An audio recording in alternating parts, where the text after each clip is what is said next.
Seorang WNI asal Bekasi, Jawa Barat ditemukan dalam kondisi luka parah oleh polisi Kamboja.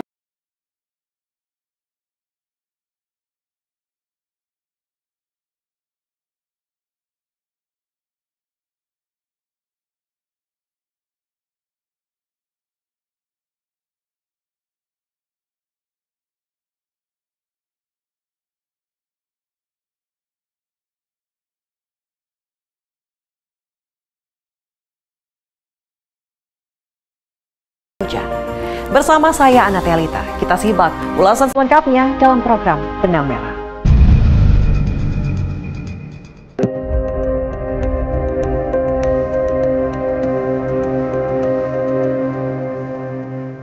Suasana duka menyelimuti sebuah keluarga di perumahan Villa Gading Harapan, Bekasi, Jawa Barat.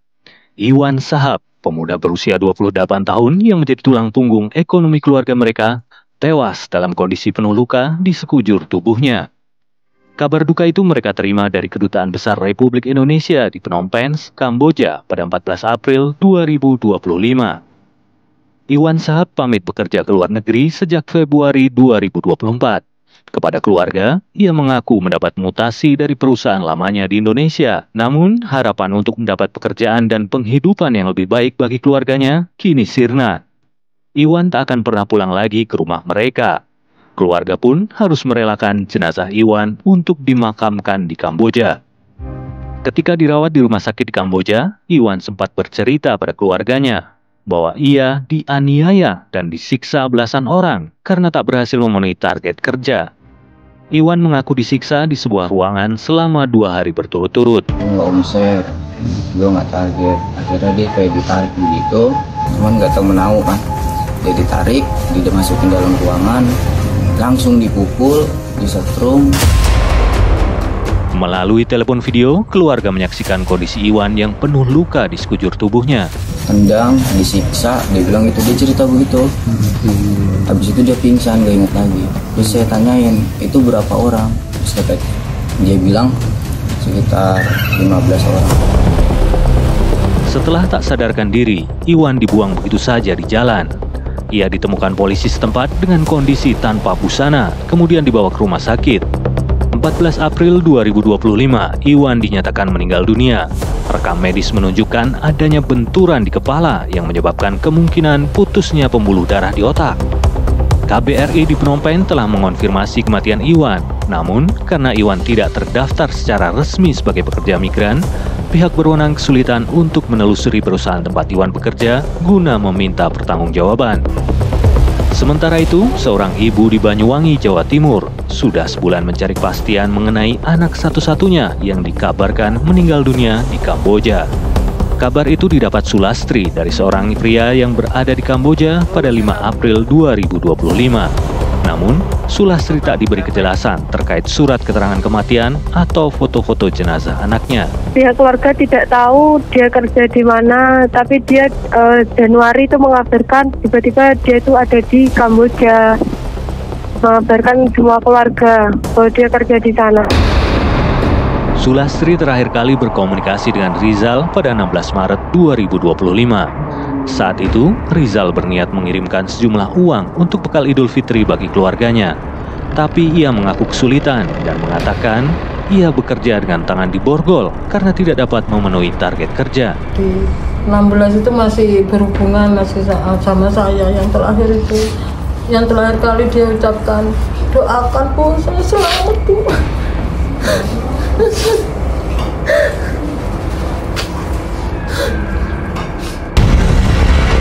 Perempuan Parubaya yang sehari-harinya bekerja sebagai penjual nasi bungkus ini pun memohon agar pemerintah membantu menemukan keberadaan Rizal Saputra, anak sematawayangnya.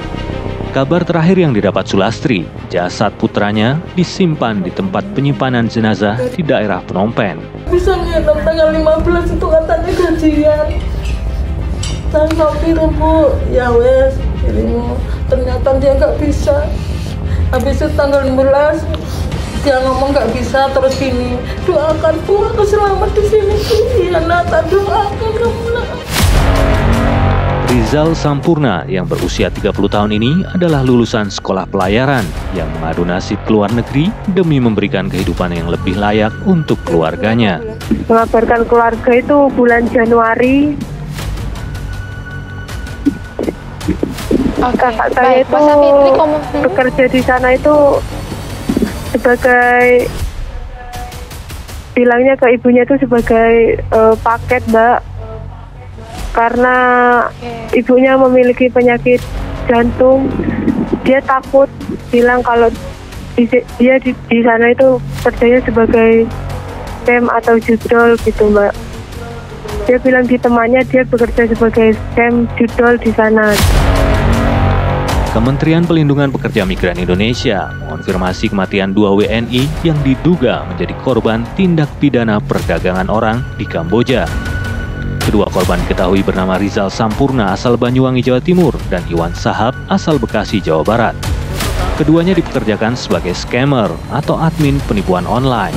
Sebenarnya PR besar kami ke depan ini mensosialisasikan, mengkampanyekan secara masif bagaimana supaya orang yang mau bekerja itu tidak dilarang, silakan, tapi bagaimana dia prosedural, sehingga kalau dia prosedural kami punya keyakinan dengan data yang ada ini, data ya, itu mereka ini aman lah, aman. Tapi kalau nggak prosedural, aduh. Sepanjang tahun 2024, tercatat 166.000 lebih WNI masuk ke Kamboja, melonjak 11 kali lipat dibandingkan 14.000 orang pada tahun 2020. Diduga kuat, lebih dari setengah WNI di Kamboja ini bekerja untuk sindikat bandar judi, baik dengan sukarela maupun terpaksa.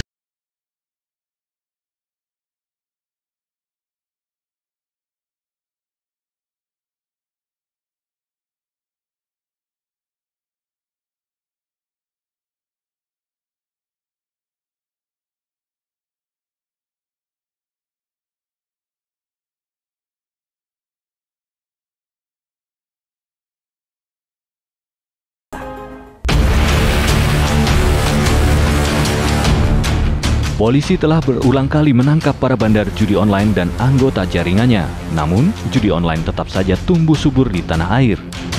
Tak hanya menangkap para bandar judi online lokal dan anggota jaringannya, polisi bahkan juga telah menangkap orang Indonesia yang terlibat sindikat judi online dari luar negeri. Mengirimkan alat pembayaran dan rekening bank di Indonesia melalui ekspedisi ke luar negeri untuk menyamarkan transaksi keuangan. Jadi alat pembayaran yang dibuat di Indonesia dan rekening bank yang ada di Indonesia serta tokennya dikirimkan melalui ekspedisi dan dioperasionalkan dari luar negeri. Ini mereka juga sudah melakukan perputaran uang melalui cryptocurrency dan juga money changer. Kita terapkan pasal tindak pidana pencucian uang. Sihanoukville atau yang juga dikenal dengan sebutan Kampong Som adalah sebuah provinsi sekaligus satu-satunya kota pelabuhan besar di Kamboja. Sebelumnya, Kampong Som adalah kota pelabuhan kecil dengan populasi yang tak begitu besar. Pada tahun 1998, Kampong Som bahkan menjadi tempat pembuangan limbah dari luar negeri yang diduga mengandung unsur radioaktif nuklir. Setelah diperiksa oleh sejumlah ahli dari Thailand, limbah dari perusahaan asal Taiwan tersebut ternyata tidak mengandung unsur radioaktif, namun mengandung unsur logam merkuri. Sekitar tahun 2010-an, wajah Sihanoukville atau Kampong Som mulai berubah drastis. Provinsi ini menjadi lokasi strategis program Belt Road and Initiative pemerintah Cina bersama dengan pemerintah Kamboja. Mereka mendirikan zona ekonomi khusus dan menarik investasi lebih dari 170 perusahaan internasional dengan volume perdagangan tahunan mencapai miliaran dolar Amerika Serikat. Investasi besar-besaran ini telah mengubah Sihanoukville atau Kampong Som menjadi pusat perdagangan dan juga pusat rumah judi atau kasino. Pada tahun 2017, jumlah kasino di Kampong Som telah mencapai 24. Namun, 2 tahun kemudian, jumlah kasino meningkat drastis, mencapai angka 100 lebih.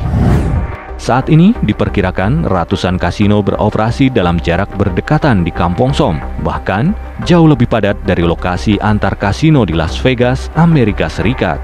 Catatan pemerintah setempat menunjukkan 90% bisnis di Kampong Som dikuasai oleh para pebisnis dari Cina. Ratusan ribu warga Cina pun datang untuk bekerja, berbisnis, maupun berwisata di Kampong Som. Pesatnya pertumbuhan ekonomi di Kampong Som ternyata beriringan dengan semakin tingginya tingkat kriminalitas yang melibatkan banyak triad, sebutan bagi organisasi kejahatan asal Cina.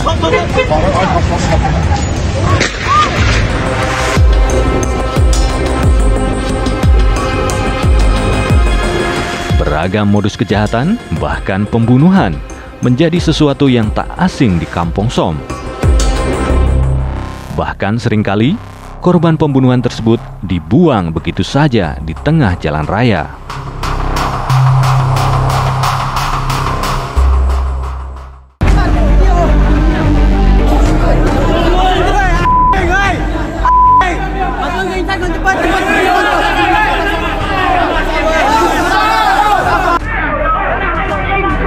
Tahun 2021, KBRI Phnom Penh di Kamboja pernah menangani dan berhasil memulangkan 119 WNI korban iklan lowongan pekerjaan palsu yang disekap di Kampong Som.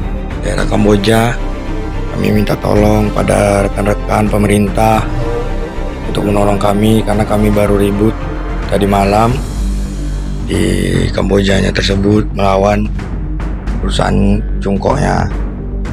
Jadi kami mohon kiranya dibantulah kami segera cepat pulang karena di sini kami tidak boleh makan selama 10 hari sampai paspor selesai balik ke perusahaan.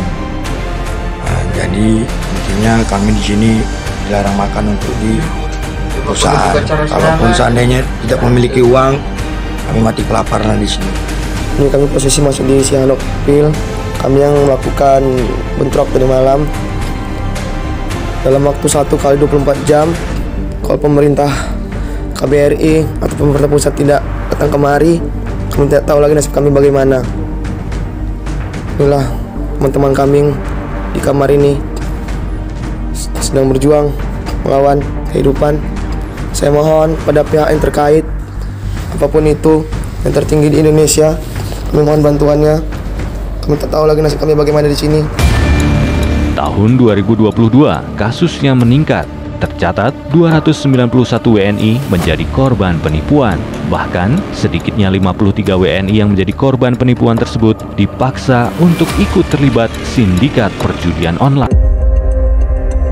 Sepanjang tahun 2024, tercatat 166.000 lebih WNI masuk ke Kamboja, melonjak 11 kali lipat dibandingkan 14.000 orang pada tahun 2020. Diduga kuat, lebih dari setengah WNI di Kamboja ini bekerja untuk sindikat bandar judi, baik dengan sukarela maupun terpaksa. KBRI di Phnom Penh mencatat lonjakan tajam angka kematian WNI di Kamboja dalam 5 tahun terakhir. Pada tahun 2020, tercatat hanya 1 kasus kematian.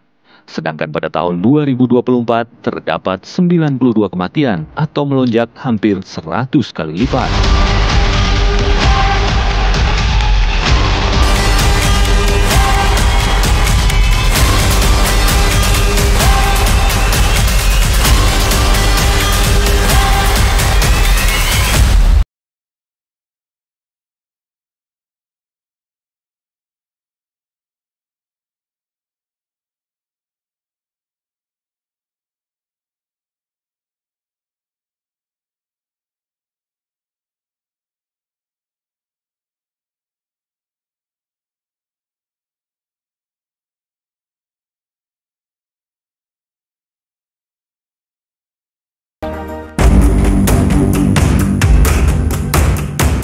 Sepanjang tahun 2024, tercatat 166.000 lebih WNI masuk ke Kamboja, melonjak 11 kali lipat dibandingkan 14.000 orang pada tahun 2020.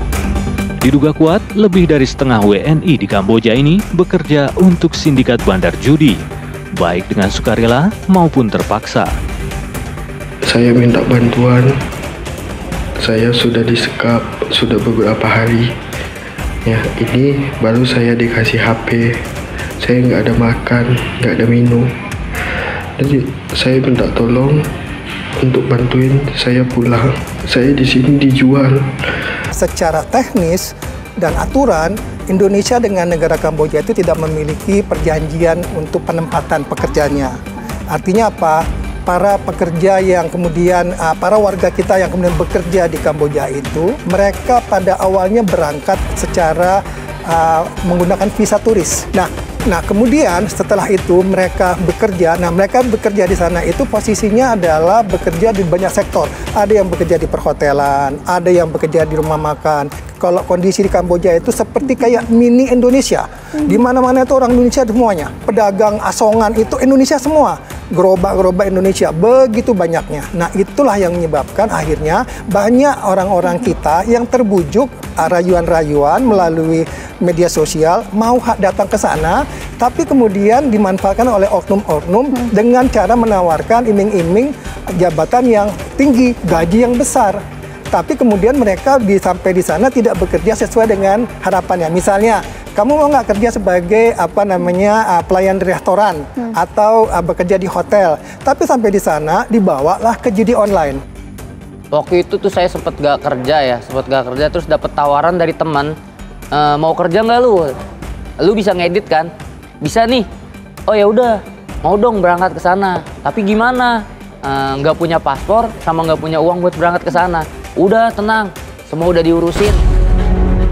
Dari pihak sana cuma minta KTP, terus ijazah sama bukti tes urin. Mungkin kayak gitu cuma buat gimmick aja sih sebenarnya. Itu nggak diperluin bagi mereka. Soalnya sampai sana pun kita yang ditahan tuh cuma paspor. Paspor diambil sama mereka. Mungkin pemikiran mereka biar kita tuh nggak kemana-mana dan nggak bisa kabur. Dapat proses rekrutmen itu sampai gue berangkat sana itu prosesnya lumayan cepet ya bang ya. Karena cuma 1,5 minggu tuh gue udah berangkat ke sana. Sebenarnya tuh ditipu ya sama temannya. Karena mereka bilang di sana tuh gue kesana itu cuma buat jadi editor hotel. Buat kayak video pemasaran hotel itu sendiri. Nah, pas sampai sana itu, pas selesai tanda tangan kontrak, dibaca-baca semua segala macem. Pas sampai sana, gua pribadi malah dijadiin admin marketing buat judi online. Targetnya itu rata-rata kebanyakan orang Indonesia sendiri sih. Misalkan kita tuh dikasih nomor WA, banyak nomor WA, database kayak gitu, dari mulai nomor WA, rekening bank, sampai alamat orang itu pun kita sudah punya megang semua. Nah nanti dari database mereka itu kita dikirimin database, kita buat ngechat dia satu-satu untuk menawarkan dia bisa gabung main judi online itu sendiri lah. Targetnya itu gua biasa tuh satu hari itu target minimal banget itu transaksi 100. Jadi satu orang satu kali depo itu hitungannya satu transaksi. Berarti dari misalkan satu orang itu 5 kali depo itu dia hitungannya masuk ke 5 transaksi. Terus ada juga new deposit. Nah di situ kita minimal banget itu bawa orang buat main dan depo itu minimal banget satu hari itu 10 orang. Kalau gue pribadi di sana tuh 7 bulan bang. Kita kalau mau pulang ya bisa pulang tapi bayar denda. Satu lagi ya harus ngabisin kontrak. Selama kontrak 1 tahun yang kita udah tanda tanganin belum habis, itu kita nggak bakalan bisa pulang. Kalau jumlah denda yang saya bayar itu hampir 23 juta untuk biaya saya pulang.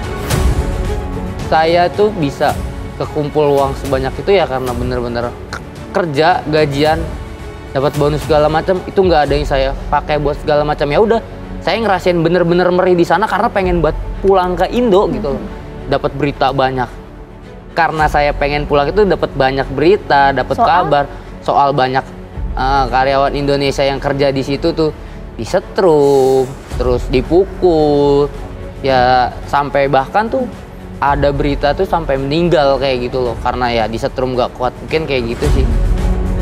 Bahkan sempat ada cerita tuh kalau misalkan buat perempuan pribadi itu kalau misalkan dia nggak nyentuh target itu bahkan bisa jadi pemuas nafsu atasan di sana. Berterus-terusan dan lebih parahnya lagi itu bisa digilir sampai ganti-gantian kayak gitu. Sampai misalkan hari ini udah kayak gitu, besok dia nggak sampai target lagi, bakal dilakuin seperti apa sebelumnya. Kayak gitu sih mbak. itu Anda dengar secara langsung, Mas? Iya, karena banyak dapat informasi juga, karena di sana tuh berita-berita pembunuhan orang Indo ataupun apa kesalahan-kesalahan kerja orang Indo itu mereka masuk semua di berita itu. Penyiksaan itu dengar-dengar di sana tuh banyak yang sampai kayak mulai dari ginjalnya diambil, terus bener-bener organ dalam tubuhnya diambil, itu pernah dengar. Tapi buat gue pribadi sendiri, yang bener-bener kejadian dirasain sama teman gue itu sendiri ya disetrum abis-abisan sama perusahaan. Karena nggak memenuhi target, sama satu lagi dia nyuri uang perusahaan sih. Mati. Disetrum, karena disetrum nggak dikasih makan, udah dia bener-bener nggak pakai apa-apa, disimpan di ruangan ketutup kayak gitu, ya udah mati. Kan yang biasanya dia duduk di samping kita segala macem, canda-canda kayak gitu ya, ngeliat dan denger berita kalau temen sampai kayak gitu, ya udah itu bikin semua banyak yang mental aja. KBRI di Phnom Penh mencatat lonjakan tajam angka kematian WNI di Kamboja dalam 5 tahun terakhir. Pada tahun 2020 tercatat hanya 1 kasus kematian, sedangkan pada tahun 2024 terdapat 92 kematian atau melonjak hampir 100 kali lipat. Sebagian besar anak muda usia produktif ini meninggal karena penyakit yang berkaitan dengan gaya hidup dan sejumlah kematian tak wajar.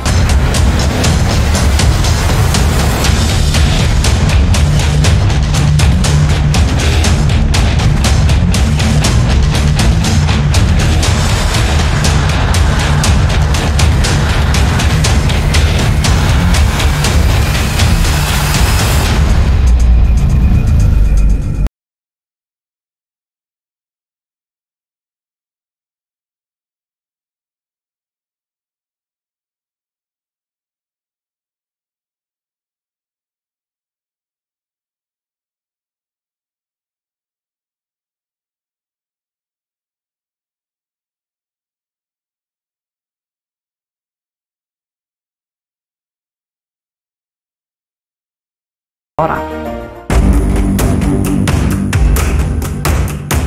Sepanjang tahun 2024, tercatat 166.000 lebih WNI masuk ke Kamboja, melonjak 11 kali lipat dibandingkan 14.000 orang pada tahun 2020. Diduga kuat, lebih dari setengah WNI di Kamboja ini bekerja untuk sindikat bandar judi. Karena memang judi online di negara Kamboja itu legal, dan sebagai syarat untuk judi online mereka harus punya judi darat. Nah, tapi yang parah ini, yang scammer, mereka ini tujuannya direkrut untuk menipu orang sendiri. Nah, ini kerjaan sampai 18 jam, bahkan 20 jam. Kalau mereka nggak memenuhi target, mereka akan disiksa.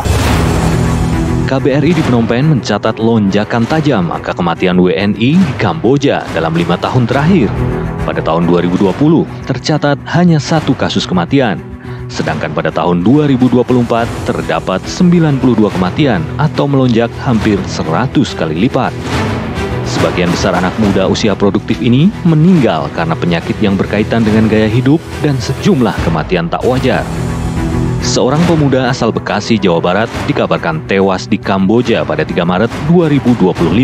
Saya ditelepon sekitar jam setengah 10 sama orang dari sananya, teman satu kamar kali ya.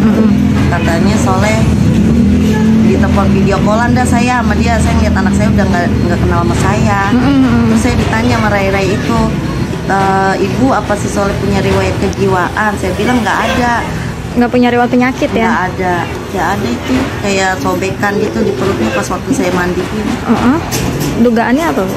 Nggak tahu juga, saya emang nggak ngerti. Orang ngomongnya kayak gitu, ngomongnya pada kayak gitu dah, ginjalnya diambil. Sebelumnya, ia sempat berpamitan pada ibunya untuk bekerja ke Thailand di bidang perhotelan melalui sebuah yayasan penyalur tenaga kerja di Tanjung Priok. Ya saya nanya, biasanya kan Soleh kok nggak ada surat izin buat orang tua. Biasanya kalau kerja di mana-mana kan dia ada kertas gitu Mbak, gajinya sekian, ini kok nggak ada. Sampai saya periksa kertas tadi nggak ada. Pas tahu-taunya pas Soleh udah almarhum, itu juga teman-temannya yang nyelidikin, terakhir IG-nya katanya adanya di Kamboja. Saya lihat dari media itu, dari HP katanya jual gitu. Katanya kerja di judi online, bukan koki gitu ya? Bukan, makanya saya kaget. Sempat nelpon saya, mesen saya gini, udah mah jangan kebanyakan pikiran, jangan dengerin kata orang. Dia bilangnya gitu, gajinya gede mak, mayan 3 kali lipat. Pas sudah meninggal ditanya perusahaan apa, nggak dikasih tahu. Ya gitu udah biar anak saya tenang. Saya ngikutin saran dari orang aja. Katanya kalau misalnya gitu anak saya nggak tenang. Tapi pengen keungkap gitu ya, Bu?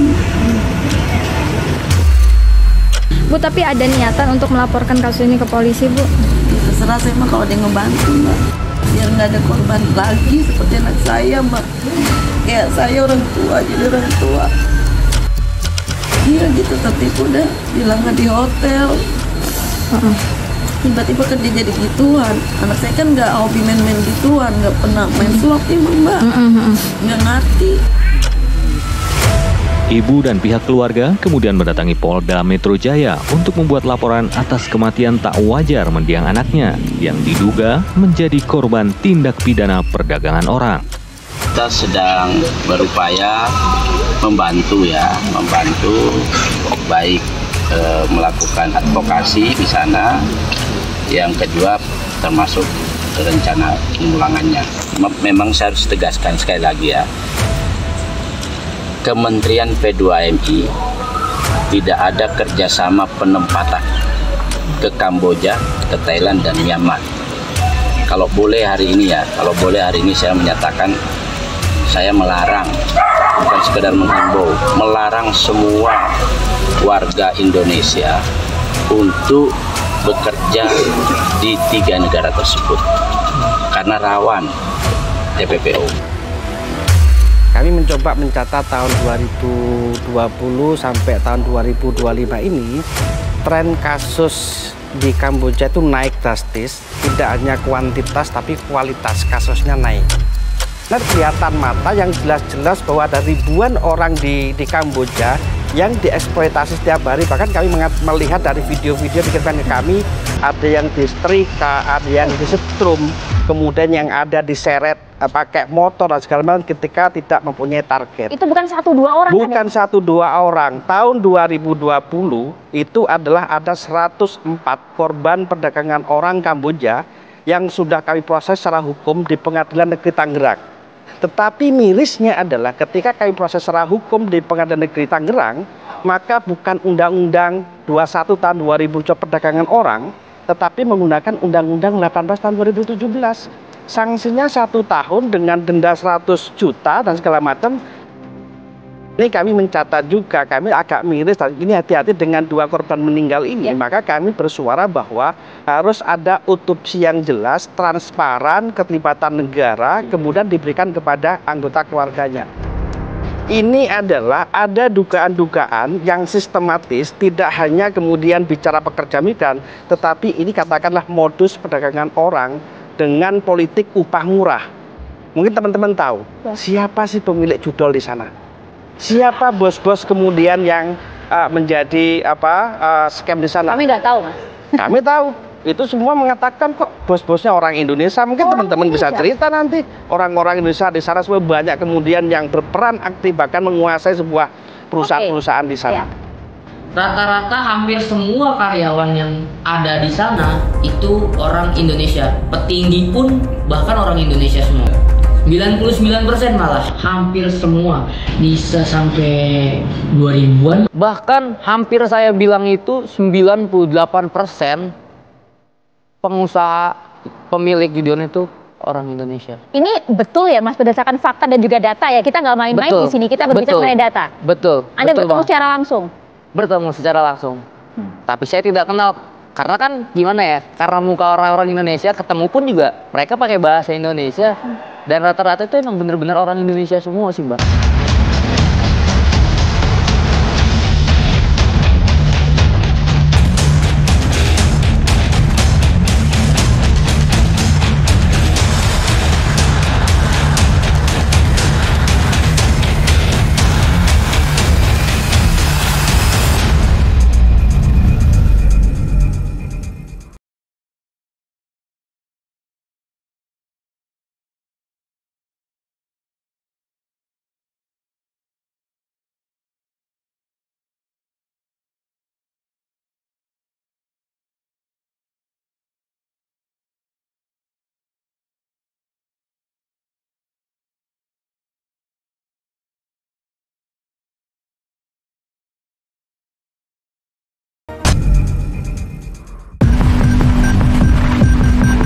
Meningkatnya angka kematian WNI di Kamboja ternyata berkelindan dengan maraknya fenomena judi online, penipuan online,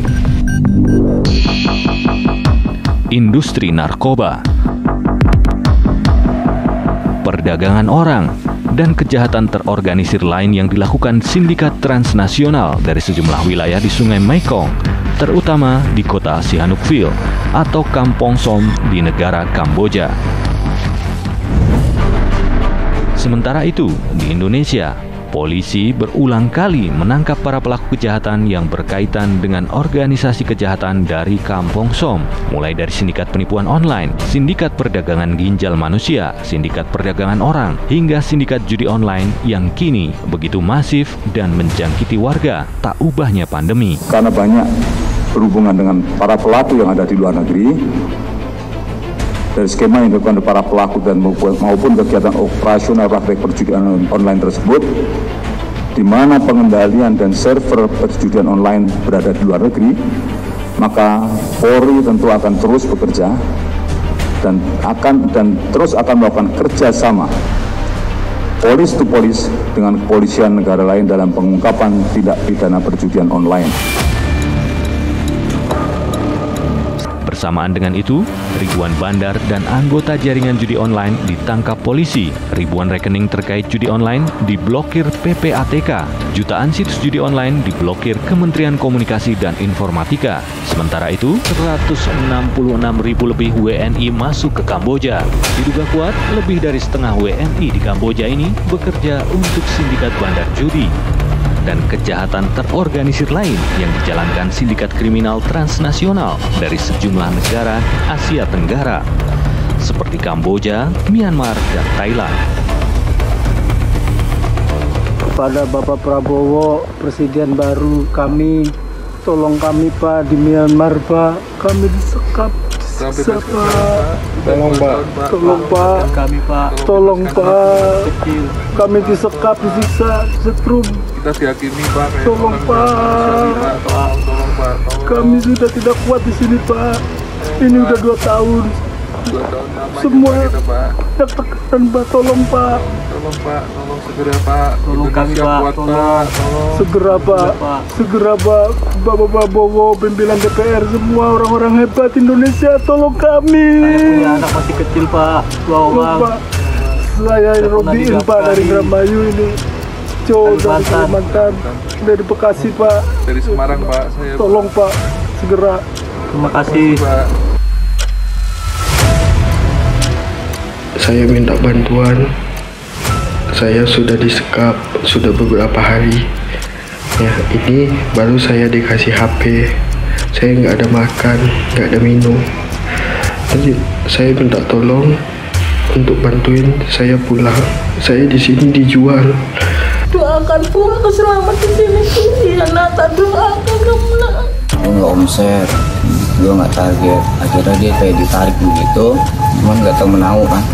Dia ditarik, dia dimasukin dalam ruangan, langsung dipukul, disetrum, pokoknya ditendang, disiksa. Dia bilang itu, dia cerita begitu. Habis itu dia pingsan, gak ingat lagi. Terus saya tanyain, itu berapa orang? Terus dia bilang sekitar 15 orang. Biar nggak ada korban lagi seperti anak saya Mbak. Kayak saya orang tua, jadi orang tua. Iya gitu, tapi udah bilangnya di hotel. Tiba-tiba kerja jadi gituan. Anak saya kan nggak hobi main-main gituan, nggak pernah main slot emang Mbak. Nggak ngerti.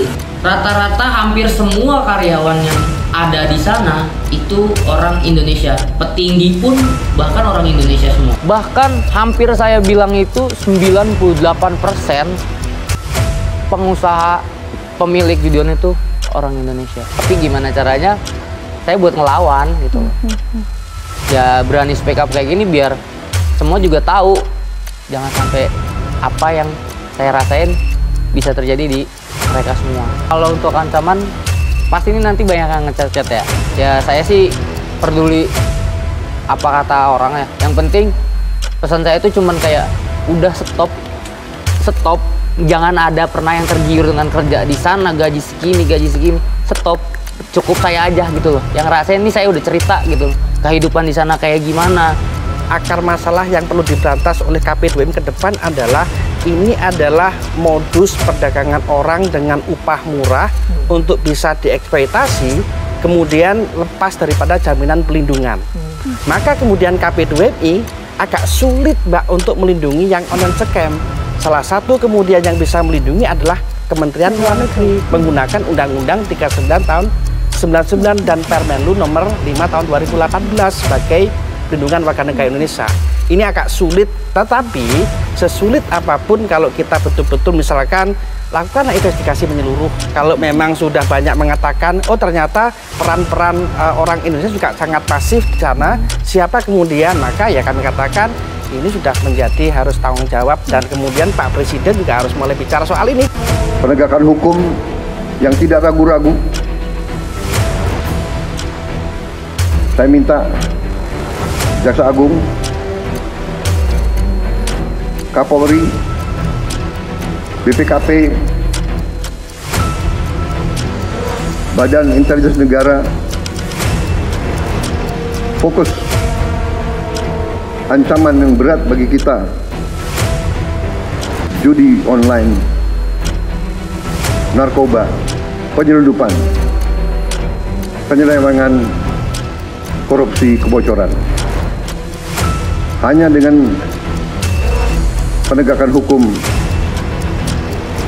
yang tegas dan intelligence yang baik, bukti-bukti yang kuat, bisa kita segera mitigasi hal ini. Ketipu, terus ada juga yang emang bener-bener udah niat buat kesana. Yang tadi saya bilang karena nyari kerja di Indo dan pasti tawarin buat kesana lagi. Tapi mohon maaf deh, mendingan gue di sini punya duit 5.000 daripada gue di sana punya uang banyak tapi mental gue dihajar. Kita berharap tidak ada lagi gitu perdagangan orang atau apapun ya gitu, atau intinya keberangkatan secara ilegal dan gitu. Dan untuk mungkin kita berharap bisa lebih diminimalisir lagi gitu, mungkin edukasinya mungkin untuk masyarakat gitu tentang perdagangan orang seperti apa, terus perdagangan ilegal atau bekerja secara ilegal itu seperti apa, resmi seperti apa gitu. Karena saya juga yakin sih kayaknya masih banyak ya yang belum paham.